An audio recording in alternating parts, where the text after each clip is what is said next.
नमस्कार दोस्तों, आपके अपने चैनल स्टेट विद मुक्सा पे स्वागत करता हूं। तो आज हम पढ़ेंगे राजस्थान एवं राष्ट्रीय करंट अफेयर्स 30/7/2026। तो देखिए, पहला क्वेश्चन, भव्य योजना का पूरा नाम क्या है तथा इसका मुख्य उद्देश्य क्या है।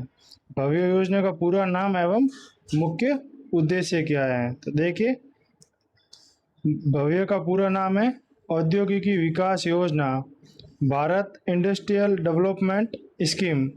इसका उद्देश्य वर्ष 2026 से 32 तक देश में 100 विश्व स्तरीय औद्योगिक पार्क विकसित करना। तो इसका मुख्य उद्देश्य क्या है? 100 विश्व स्तरीय औद्योगिक पार्क विकसित करना। ठीक है, 2026 से 2032 तक। और पूरा नाम है औद्योगिक विकास योजना, भारत इंडस्ट्रियल डेवलपमेंट स्कीम। और ठीक है, लक्ष्य क्या है? 100 विश्व स्तरीय इंडस्ट्रियल पार्क। समय अवधि क्या रहेगी? 26 से 2032 तक। और इसका कुल बजट कितना रखा गया है? तो 33,700 करोड़। 33,700 करोड़। राजस्थान के 4 औद्योगिक पार्क इस योजना में शामिल हैं। राजस्थान के कितने? 4। इसमें निवेश एवं रोजगार दोनों बढ़ेंगे। तो राजस्थान के कितने इसमें? राजस्थान के 4 औद्योगिक पार्क शामिल हैं। दूसरा क्वेश्चन, भव्य योजना के अंतर्गत राजस्थान के 4 औद्योगिक पार्क कौन कौन से हैं?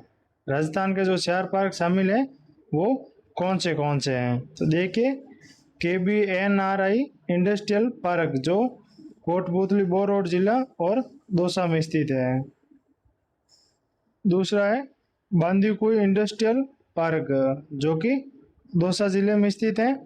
तीसरा है भोजियारा इंडस्ट्रियल पार्क जो कि कहाँ है? जयपुर में है। भोजियास इंडस्ट्रियल पार्क। और चौथा कौन सा है?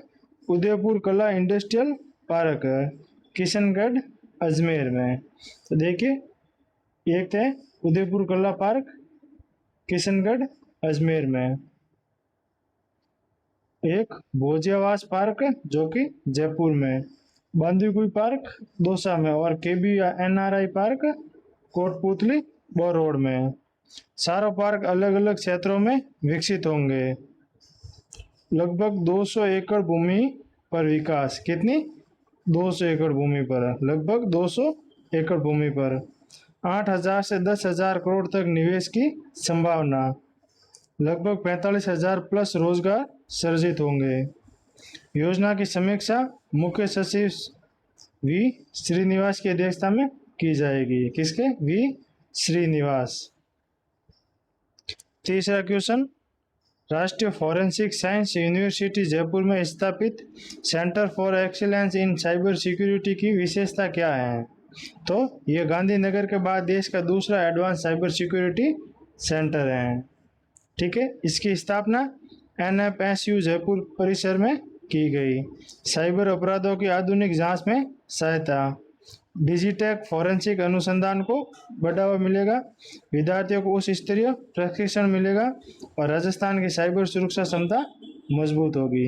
ये इसके प्रमुख उद्देश्य है। चौथा क्वेश्चन, वैश्विक मध्यस्थ महाकुंभ 2026 का आयोजन कब, कहाँ और किस विषय पर किया जाएगा? तो ये 31 जुलाई से 2 अगस्त तक। कब किया जाएगा? 31 जुलाई से 2 अगस्त तक। स्थान पूछा जाए तो जयपुर में। और इसकी थीम क्या है? शांति, मध्यस्थता और विधि का शासन। ये इसकी थीम रहेगी। 52 राष्ट्रमंडल देशों की भागीदारी। उद्घाटन CGI न्यायमूर्ति सूर्यकांत करेंगे। इसका उद्घाटन कौन करेंगे? CGI न्यायमूर्ति सूर्यकांत। वैकल्पिक विवाद समाधान को बढ़ावा मिलेगा। अंतर्राष्ट्रीय सहयोग को मजबूत होगा। अंतर्राष्ट्रीय सहयोग मजबूत होगा। 5वां question, travel and leisure readers science awards 2026 में उदयपुर और जयपुर को कौन सी रैंक प्राप्त हुई? तो विश्व में शीर्ष 25 शहरों में उदयपुर की कौन सी रैंक है? तो 12वीं रैंक है, यानी 12वां स्थान। और जयपुर 16वां स्थान। ठीक है। और एशिया में शीर्ष शहरों में तो उदयपुर 8वां स्थान और जयपुर 10वां स्थान। ठीक है। यह अवार्ड पर्यटन के क्षेत्र में उत्कृष्टता के लिए दिया जाता है। उदयपुर और जयपुर ने विश्व व एशिया स्तर पर राजस्थान का गौरव बढ़ाया है। इस उपलब्धि से विदेशी पर्यटकों की संख्या बढ़ेगी और राज्य में होटल, ट्रैवल, हस्तशिल्प एवं स्थानीय अर्थव्यवस्था को लाभ मिलेगा। छठा क्वेश्चन, पंचगौरव योजना के अंतर्गत 12 जिले की प्रमुख विशेषता क्या है? कौन सा जिला? 12 जिले की। तो 12 जिले की मुख्य उपज कौन सी है? तो लहसुन। और मुख्य वनस्पति चिरौंजी और उत्पाद गार्लिक प्रोडक्ट्स। पर्यटन स्थल तो रामगढ़ क्रेटर, विश्व का 200वां क्रेटर। कौन सा? 200वां। और खेल कौन सा है 12 का? फुटबॉल। ठीक है। लहसुन 12 जिले के प्रमुख कृषि उपज है। ठीक है दोस्तों, ये रामगढ़ क्रेटर भूमि वैज्ञानिक दृष्टि से विश्व का 200वां क्रेटर माना जाता है। 7वां क्वेश्चन देखिए, पंचगौरव योजना के अंतर्गत कोटा जिले की प्रमुख विशेषता क्या है? कौन सा? कोटा जिले की। तो मुख्य उपज है कोटा की धनिया और वनस्पति है खैर। उत्पाद कौन सा है? कोटा डोरिया। और पर्यटन स्थल संबल रिवर फ्रंट है, संबल रिवर फ्रंट। खेल कौन सा है? कुश्ती खेल। ठीक है। 8वां question, NITI Aayog investment friendliness index 2026 में राजस्थान को कौन सा स्थान प्राप्त हुआ? तो राजस्थान को 10वां स्थान प्राप्त हुआ। कौन सा? 10वां। यह इंडेक्स राज्यों को निवेश अनुकूल वातावरण का मूल्यांकन करता है। राजस्थान में उद्योग अनुकूल वातावरण नीतियों एवं सुधारों का परिणाम है। इससे राज्य में निवेश आकर्षित होगा और रोजगार के अवसर बढ़ेंगे। औद्योगिक विकास, आधारभूत ढांचे और प्रशासनिक पारदर्शिता को मान्यता मिली। ठीक है। तो इन्वेस्टमेंट फ्रेंडलीनेस इंडेक्स 2026 राजस्थान का 10वां स्थान है। 9वां क्वेश्चन, शक्ति संगम नारी कौशल केंद्र कहाँ स्थापित किया गया? शक्ति संगम नारी कौशल केंद्र और इसका उद्देश्य क्या है? देखिए, शक्ति संगम नारी कौशल केंद्र फागी जयपुर में स्थापित किया गया। कहाँ पर? फागी जयपुर में। यह केंद्र महिलाओं को कौशल प्रशिक्षण प्रदान करता है। महिलाओं को रोजगार और स्वरोजगार के अवसर उपलब्ध कराना इसका मुख्य उद्देश्य है।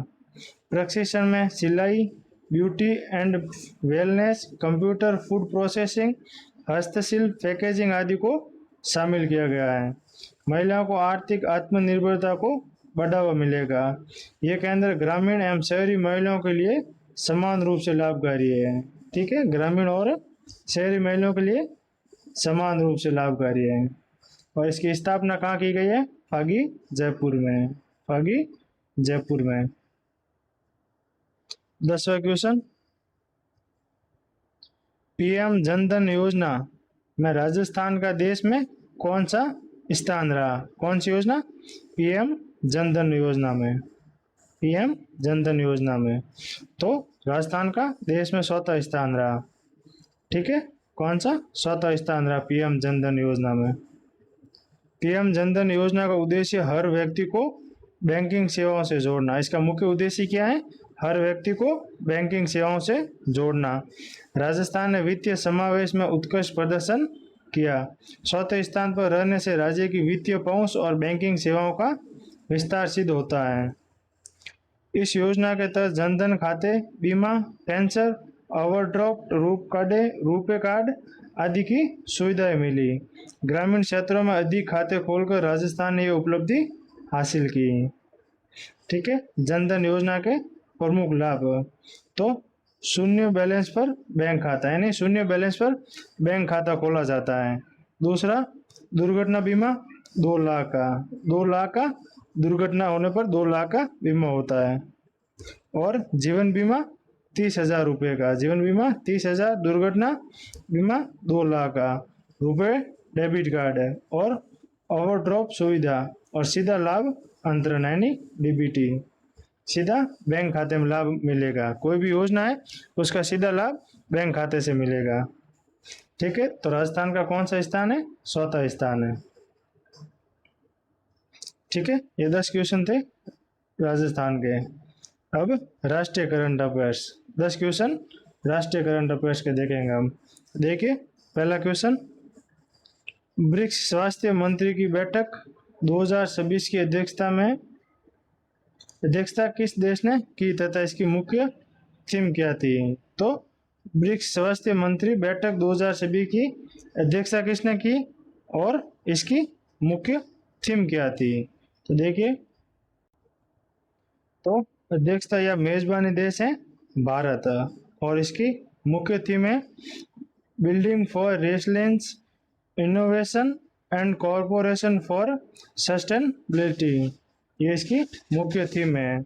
वर्ष 2026 में सभी ब्रिक्स बैठकों की मेजबानी भारत कर रहा है। ठीक है, मेजबानी कौन सा देश कर रहा है? भारत देश। केंद्रीय स्वास्थ्य मंत्री जेपी नड्डा ने वर्चुअल माध्यम से बैठक को संबोधित किया।